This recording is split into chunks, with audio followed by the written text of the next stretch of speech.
many things happening, so little time, almost being exhausted just talking about it.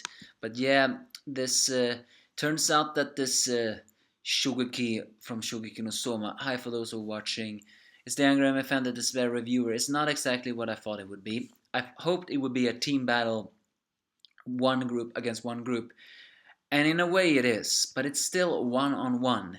It's more like, if I understand it correctly, like a survival death match, so to speak. It means that the for example, five people against five people. If if two loses from one team and three loses from the other team, then the other three will still have to battle the other two. Well, I mean, or two have to battle the other two. Now I'm confusing my own words, am I? Long story short, it's a match which only ends when one team have lost all their members, meaning that even if a five team have only one more fighter, then they can still win if they manage to knock out the rest of the three from the other team. This is actually this is a complete cook-off, so to speak, as a death match where the one who has won, where the entire team, one team has been entirely defeated. Only then will the Shokugeki no end. So yeah, of course, Asami is not exactly applied to do that because, well, he is thinking that 90% of his plans is complete, everything else is merely cleanup. Man, he pisses me off.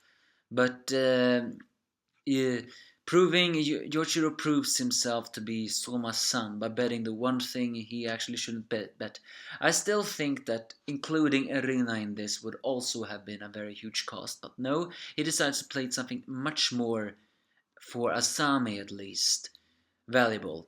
He will pledge himself to be one of his soldiers if he loses, and he'll close down his Yukihara dinner, meaning that if Asami's team wins, then he will throw away all the ideology and his diner that he got from all these years, and it will become his own, the angel of death for Asami's team, which changes the creepy Asami into a very big delight. And so Simon mentions that he will set up a date, and the rules of the particulars will propose them at a later time.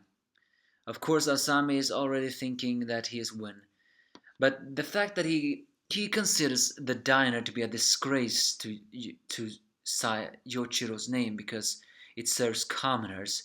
I mean, damn, you really need to die, Asami. You need to suffer a big humiliation. True gourmand, yeah, right. Everybody have a right to enjoy food. Of course, the gang is hearing none of that, because even though Asami may have the elite 10, Takumi says, "Do not talk as you have already won. We will win." And even Megumi, now you made me very proud, my girl. She wants to save everyone, so she will fight. And so the helicopter takes off.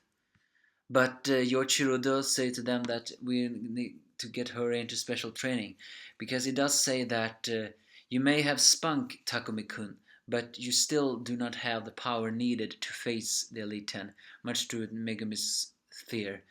And I do not like to hear that. I do not like to hear that the Elite Ten really are that powerful, but they will be trained. That is something I like, meaning that at least the chances will from 10% at least increase to 50. So they are sitting on the train, and father and son begins to talk.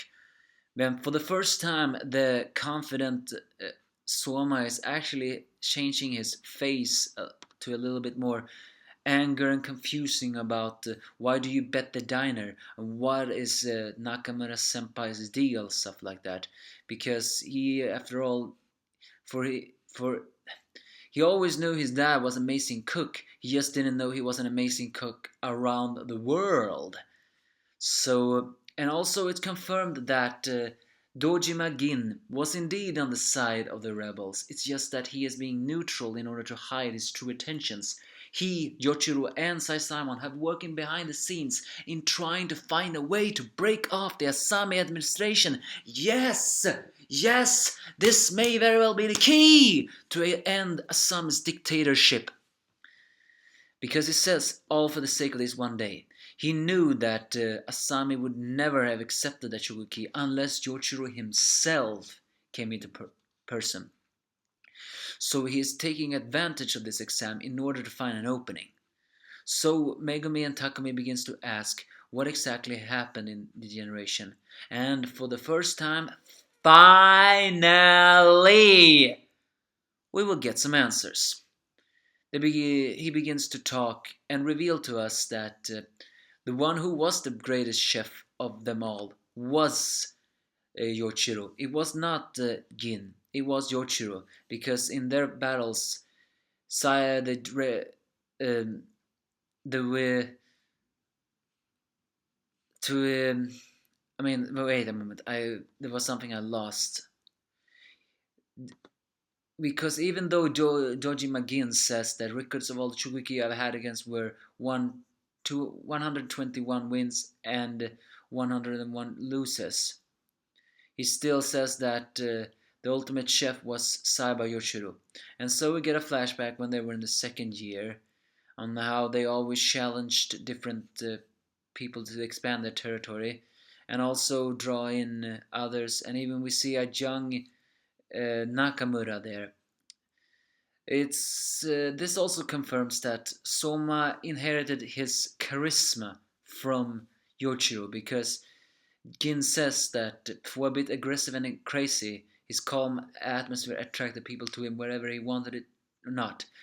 I and everyone else would spend our days getting inspired by Yoshiro's vigorous energy. If they were in the second year, doesn't that mean Nakarama was in the middle school? So either way, they would cook, and it was for Yoshiro that was the most fun that ever happened. But in the middle of his third year, he dropped out, and that was around the same time that picture was taken, the picture of the Elite Ten, so to speak. And Georgie McGinn begins to talk about the world of cooking that Yoshiro saw, and subtly beginning to differ from one another than the world of cooking that they saw.